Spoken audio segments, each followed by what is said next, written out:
राजधानी इस्लामाबाद से जब श्रीनगर हाईवे पर बढ़ते हैं तो जिस चौराहे से रावलपिंडी का रास्ता निकलता है वहीं एक उदास सा लिंक रोड है। इस लिंक रोड के शुरू में एक बोर्ड लगा हुआ है जिससे पता चलता है कि इस रोड का नाम फकीर ईपी रोड है।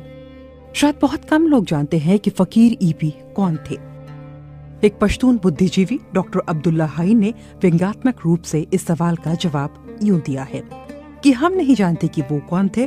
फिर शिकायती अंदाज में कहा कि उन्हें इतिहास में उनके सही स्थान से वंचित रखा गया है। इतिहास में सही स्थान मिलने या ना मिलने की बहस अपनी जगह अहम है और दिलचस्प होने के साथ साथ इसकी एक विस्तृत पृष्ठभूमि है। लेकिन इसके बावजूद इतिहास फिर भी अपने गंभीर पाठकों को बताता है कि 20वीं सदी के मध्य में जब उपमहाद्वीप का कोना कोना आजादी के नारों से गूंज रहा था, उस समय ईपी फकीर भी कम मशहूर नहीं थे। उपमहाद्वीप के विदेशी शासक उनसे निपटने के लिए असाधारण व्यवस्था कर रहे थे। डूरन रेखा के इस तरफ हाजी मिर्जा अली खान, जो ईपी फकीर के नाम से मशहूर हुए, अंग्रेजों के लिए एक चुनौती के रूप में उभरे थे। अंग्रेजों के लिए उनका इलाज आसान नहीं था। जर्मनी में नाज़ी आंदोलन के संस्थापक अडोल्फ हिटलर की जीवनी से प्रसिद्ध होने वाले मिलान हैनर लिखते हैं कि फकीर ईपी द्वितीय विश्व युद्ध के दौरान ब्रिटिश साम्राज्य के दुश्मनों के रूप में उभरने वालों में अद्वितीय थे। इस लेखक ने फकीर ईपी को साम्राज्य का अकेला शत्रु कहकर उनके सैन्य कौशल को श्रद्धांजलि दी है। मिर्जा अली खान उत्तरी वजीरिस्तान के एक बड़े कबीले अतमानजई की एक नस्ल बंगाल खेल में पैदा हुए। मिर्जा अली खान न तो कोई राजनीतिक व्यक्ति थे और न ही उनकी सैन्य पृष्ठभूमि थी। वो एक साधारण धार्मिक व्यक्ति थे जो उस समय की परंपरा के अनुसार धार्मिक शिक्षा प्राप्त करने के बाद वो बन्नू और रसबाग के बीच ईपी नामक एक जगह पर एक मस्जिद के इमाम बन गए। ईपी नाम की ये जगह उनके नाम का ऐसा हिस्सा बन गई कि लोग उनका असली नाम भूल गए। इतिहासकारों के अनुसार मिर्जा अली खान का प्रारंभिक जीवन एक रहस्य की तरह इतिहास के चक्रव्यूह में खो गया है। ब्रितानी सेना के साथ उनकी पहली लड़ाई 25 नवंबर 1936 को हुई थी। 3 दिन तक चलने वाली इस लड़ाई का मुख्य उद्देश्य फकीर ईपी को गिरफ्तार करना था, लेकिन ये उद्देश्य पूरा नहीं हुआ। स्थानीय परंपरा के अनुसार इस लड़ाई में मेजर टेंडाल और कप्तान बाइट सहित 200 से अधिक ब्रितानी सेना के अधिकारी मारे गए। दूसरे दिन की लड़ाई में मरने वालों की संख्या और भी ज्यादा हो गई, जबकि तीसरे दिन मरने वालों की संख्या 700 से भी अधिक बताई जाती है। ऐसा कहा जाता है कि इस लड़ाई में ईपी फकीर के केवल 35 साथी मारे गए थे, लेकिन बमबारी के कारण स्थानीय मस्जिद शहीद हो गई और फकीर का कमरा भी ध्वस्त हो गया। अगले 2 वर्षों में ईपी फकीर और अंग्रेजों के बीच कई और झड़पें हुई। ब्रिटिश सेना ने इन झड़पों में हवाई शक्ति का इस्तेमाल किया, जिससे स्थानीय आबादी को नुकसान पहुंचा। इसलिए उन्होंने इस क्षेत्र को छोड़ दिया और डूरन लाइन के पास गोरवेक के क्षेत्र को अपना केंद्र बना लिया। ये एक बीहड़ पहाड़ी इलाका था जिसकी गुफाओं और ढलान वाली चट्टानों ने ईपी फकीर और उनकी सेना की रक्षा की और उनके दुश्मनों के लिए समस्याएं खड़ी कर दी। गोरवेक के केंद्र से होने वाली लड़ाई में उनकी सफलता ने इस धारणा को मजबूत किया कि वो अजय था। 24 जून 1937 को तत्कालीन नॉर्थ वेस्ट फ्रंटियर प्रोविंस के बारे में भेजी गई ब्रिटिश अधिकारियों की खुफिया रिपोर्ट में एक बहुत ही दिलचस्प उल्लेख किया गया था। रिपोर्ट में कहा गया है कि कबायली क्षेत्रों के लोग दृढ़ता से मानते हैं कि प्रकृति ने फकीर ईपी को असाधारण शक्ति दी है। उनके हमलावर साथ चलते समय एक पेड़ काटकर उन्हें एक लकड़ी की छड़ी देता है तो वो अपनी आध्यात्मिक शक्ति से इसे बंदूक में बदल देते हैं। अगर वो किसी टोकरी में पड़ी हुई कुछ रोटियों को कपड़े से ढक देता है तो ये टोकरी पूरी सेना की भूख मिटाने के लिए पर्याप्त हो जाती है।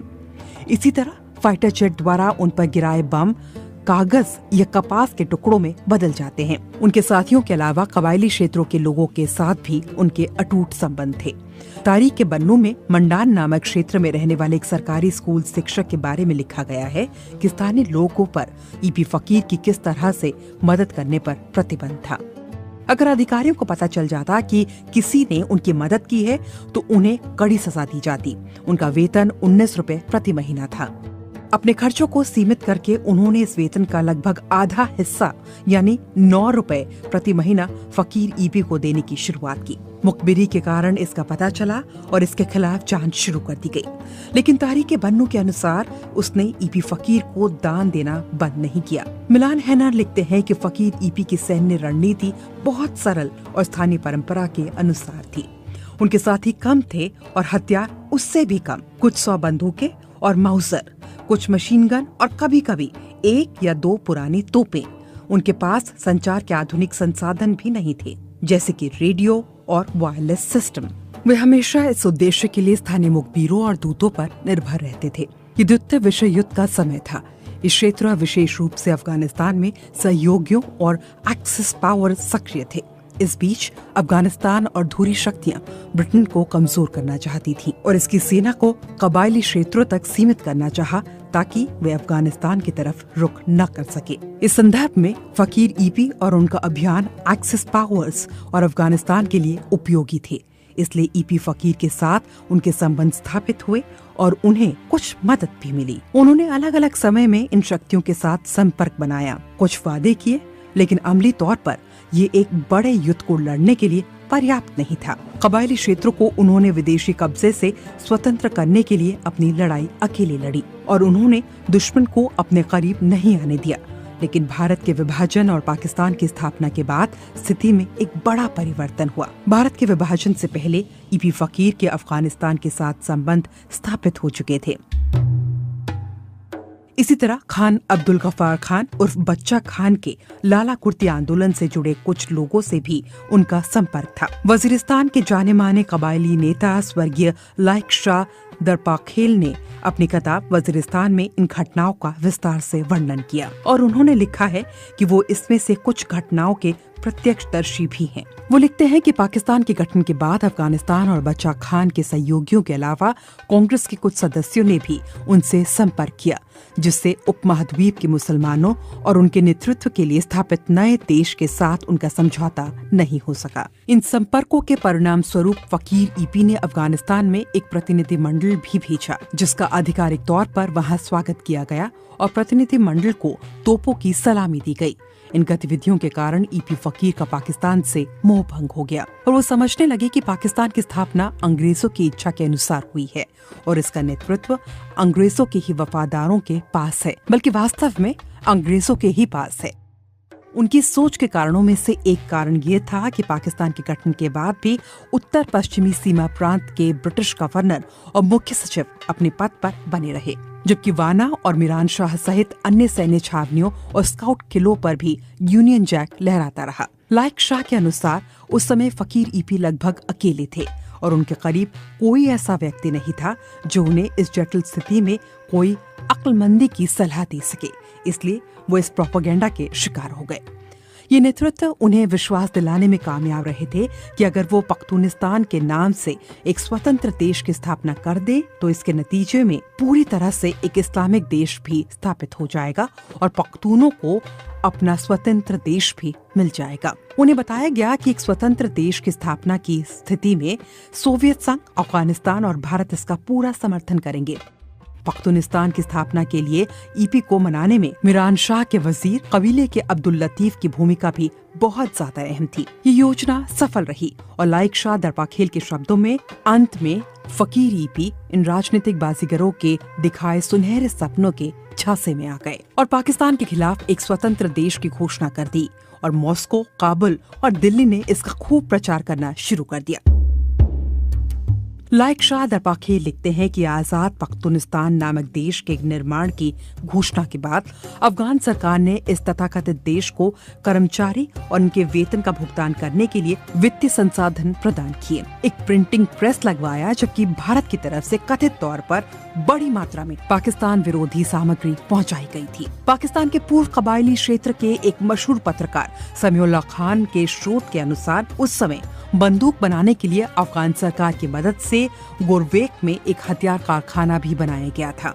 इन मशीनों पर काम करने वाले कर्मचारियों को लाहौर और कुछ दूसरे स्थानों से बुलाया गया था। इसी समय काबुल में भारतीय दूतावास के माध्यम से फकीर ईपी के भारत के साथ सीधे संबंध स्थापित हो गए और फकीर ईपी ने भी भारतीय नेतृत्व के साथ पत्र व्यवहार शुरू कर दिया। लायक शाह ने अपनी किताब में इस संबंध में एक दिलचस्प पत्र शामिल किया है, जो उन्होंने भारत के प्रधानमंत्री पंडित जवाहरलाल नेहरू को लिखा था। बखदमत जनाब वाला शान पंडित जवाहरलाल नेहरू, बादशाह हिंद बुलंद इकबाल।